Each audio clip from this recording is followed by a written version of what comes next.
Hello, my name is Grady George. Thank you for watching my channel update for February 7th, 2024. Yeah, I haven't really been doing anything for the last few months. I've been having sort of I wouldn't say it's problems or anything like that, but it's just ongoing things that I just need to take care of. So I've been focusing my attention mostly on that. A lot of working on myself. I know last year I started the channel off by doing a 40-day fast. So I am currently, trying to get into better health. My health was somewhat deteriorating towards the end of the year. I didn't feel well at all. So I've been trying to work on myself, and one of those things is I've been trying to find a better spiritual connection. Now I'm not a atheist at all. I've never been an atheist. I would say at times I might be agnostic.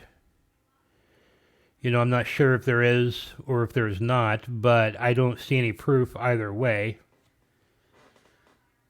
I mean, we can get into the Big Bang Theory and all of that, but even that does not really discount faith, in my opinion. So, but my whole life, I've just generally believed in God. I grew up in a Christian household. I have Christian morals. And I've not really been paying attention to my spirituality the last few years. So I've been trying to get a better connection with God. It's important to me. It does make me feel better. Sort of makes me a little bit more grounded. I do have issues with depression and things like that. And, just meditating or prayer really does help me a lot. And I've been watching some of the other streamers who have been heading towards a spiritual path. One of them is Lala. She recently, well, not recently, I would say she's been doing it for about a year, but she's trying to find a better connection to God, and it does seem to be working out for her quite a bit. I did comment on some of her videos about my own doubts. I mean, I'll go ahead and tell you what I thought, but for me,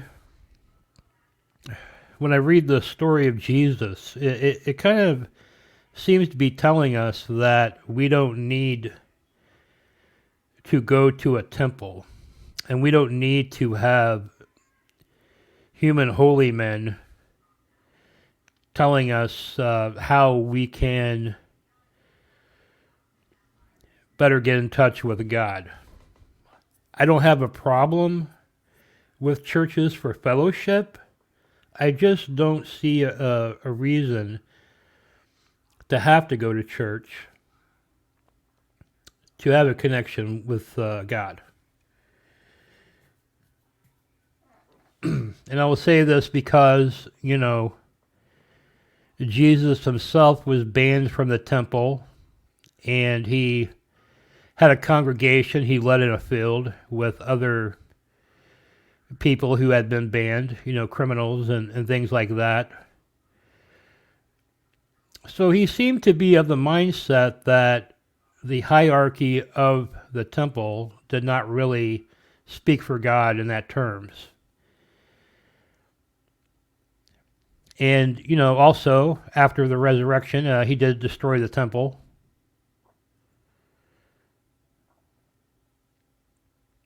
Which is another sign that Jesus may be anti-organized religion. When I look at the things people have a problem with Christianity about, it tends to be about the organized religion part. It tends to attract a lot of predators. I mean, Christians are to be forgiving, and I think it attracts a lot of people like salespeople that just want to try to connect to customers by sort of pretending to be Christian like them. Also, sexual predators, which I don't blame Christianity for, and I don't blame the church per se. Only in the cases where they tried to cover up just to limit the bad PR for themselves, I feel that's a crime. And probably the people at the church should go to prison for it if they did that. And certainly there's been cases and evidence of that. But as Christians, we're supposed to sort of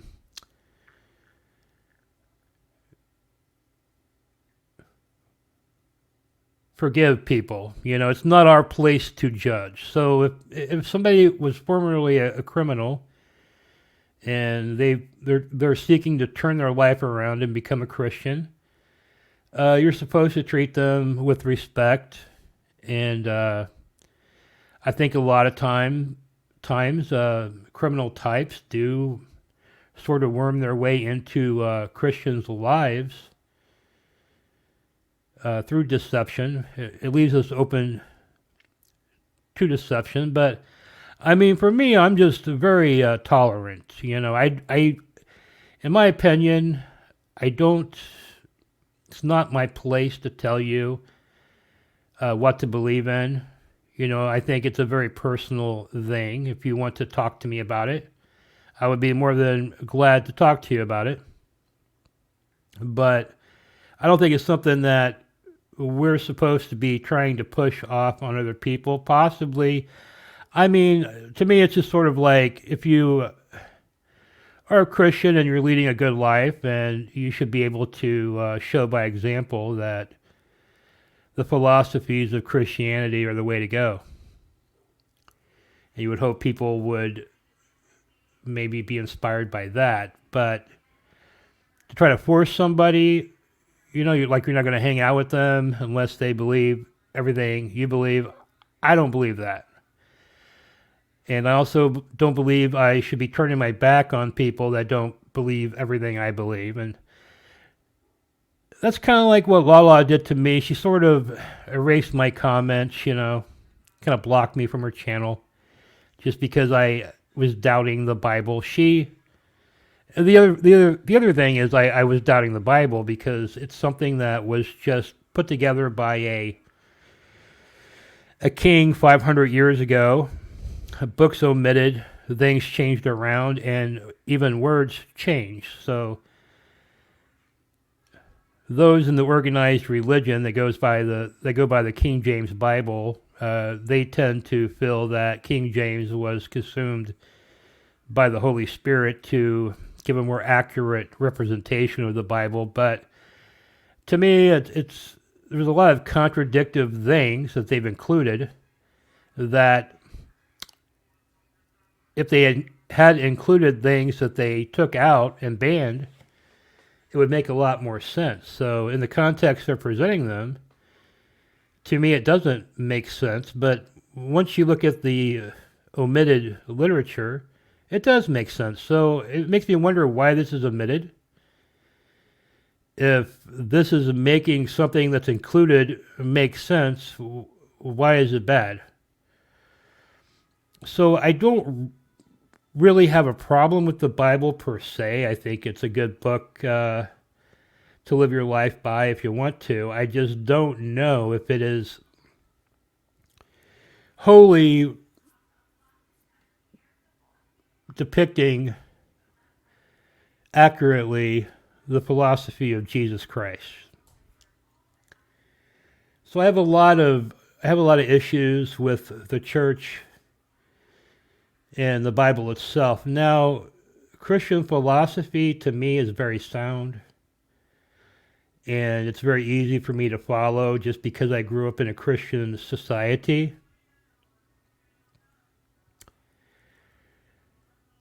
So that's the way I'm going, and I have to say that it has made me feel a lot better to be a little bit more spiritual.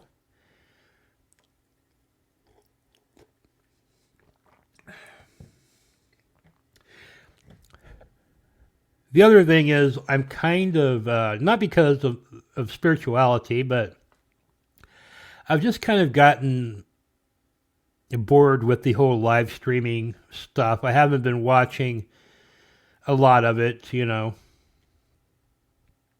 You have like, a lot of it has went on over to Kick, and I have not followed.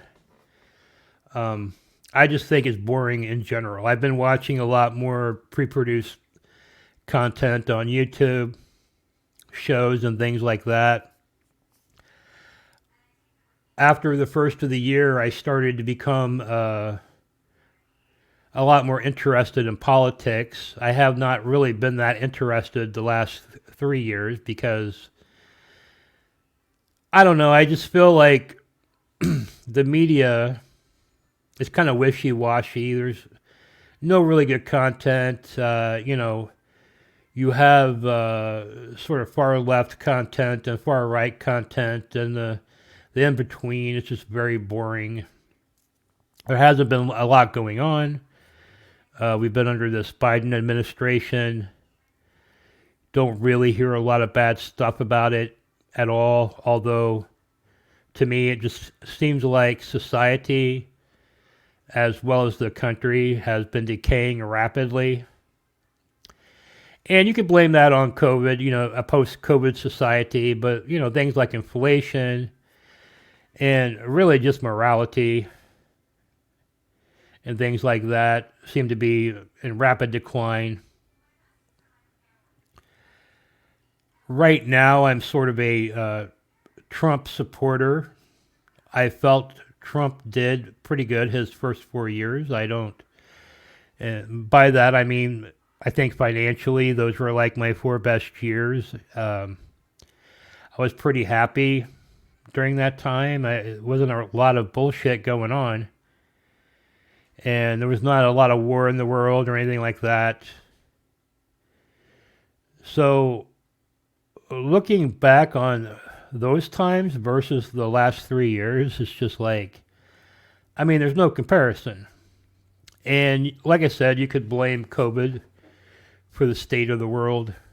But, I mean, you can't really blame COVID on what's going on in the Ukraine and the China stuff and the North Korea stuff and the Israel-Hamas stuff. I mean, that was all stuff that was brewing prior to Trump coming into office. Kind of went away for 4 years, and then now it just, you know, pops right back up. And you have to think it's the administration that's in charge. In fact, I feel like it's pretty obvious because they are financing a lot of groups to go after different countries and political groups to, and I mean it's really like a third party warfare type deal. You know, is Russia really fighting Ukraine or are they fighting us? You know.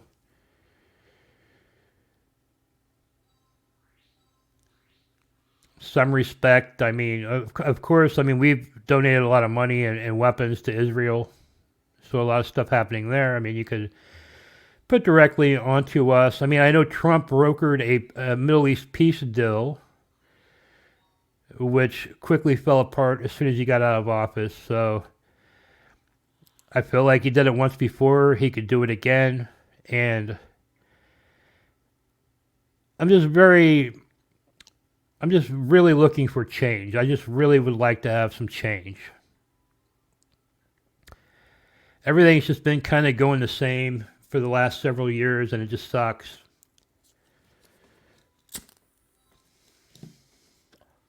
I'm ready for a new breath.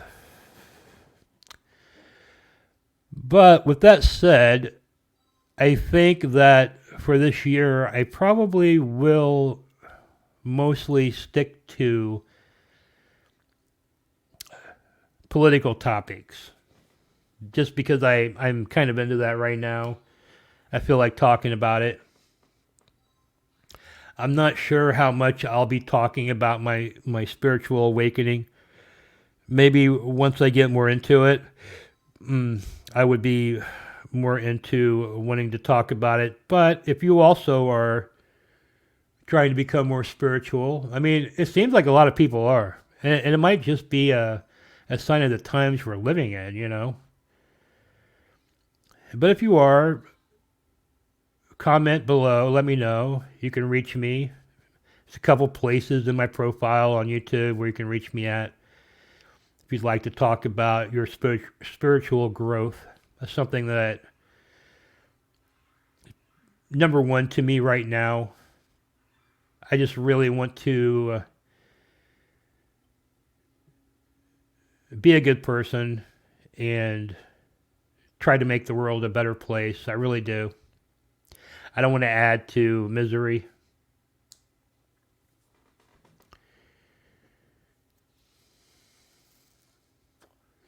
At the same time, a lot of that shit's fake, and I don't want to do it in a fake way. I want to do it in a very real way. So until I'm really feeling that spirit, I probably am not going to be talking about it much, but I will say that I am feeling something, you know. It's pretty much the only reason why I'm doing this video today. Otherwise, I probably would not be. With that in mind, on New Year's Eve, this past New Year's Eve, I conducted a 3-hour interview with the live streamer Boq Precision. He does a lot of political live streams, mostly about global news. A lot of stuff about the Middle East. He's a Canadian, ethnically Somali, grew up in Canada. He has a lot of interest in the Middle East and Asian countries, and you know how that all affects you know the emerging global government.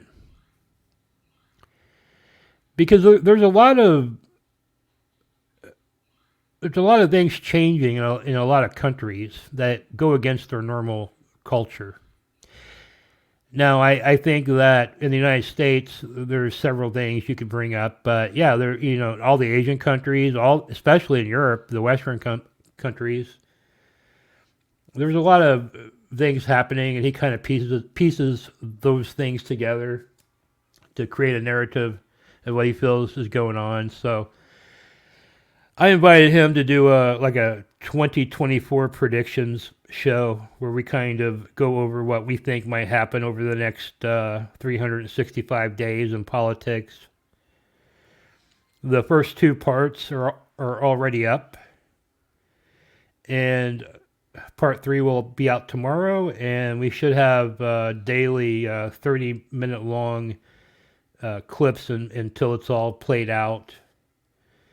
I would say it's probably going to be a 5-parter, if I had to guess. The other thing is I have 3 interviews that are only half released. I've got SHP, Mr. Big Pipes, and Old Curly Jaws. I intend to completely edit those and get them out. I'll probably be releasing the clips on a daily basis till they run out. But outside of this update, I'm not sure how much I'm going to be doing.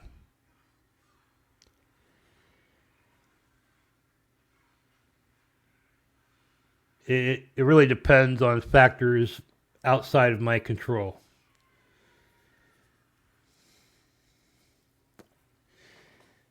But there you go, that's my update.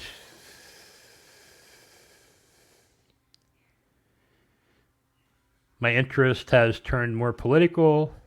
I am desperately trying to connect spiritually. And I'm just trying to be a happier person overall. Wish me luck in the comments, please. But until next time, take care. Ta-ta.